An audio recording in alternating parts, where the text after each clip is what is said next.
Hello everyone, video এত লেটে দেওয়ার জন্য ফার্স্টেই সরি চেয়ে নিচ্ছি। তো যাই হোক, আমি যে বিয়ে বাড়িটা গেছিলাম তার পাশেই ছিল একটা আশ্রম।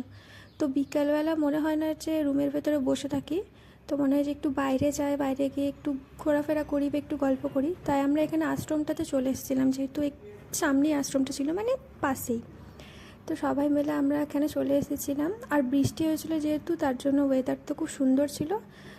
সবাই এখন আমরা একটু চারিপাশটা ঘুরে দেখছি কেমন কি। এখানে দেখো সবাই বসে গল্প করছে, কেউ ঘোরাঘুরি করছে। তো আমি একটু ভিডিও ক্লিপ তোমাদের শেয়ার করে দিলাম। তো চারিপাশটা ঘুরে দেখতে দেখতে এখানে দেখলাম একটা ঘরের মতন রয়েছে, ঘর না ঠিক, বাস ওখানে শোকেসের মতো অনেক কিছু রাখা ছিল।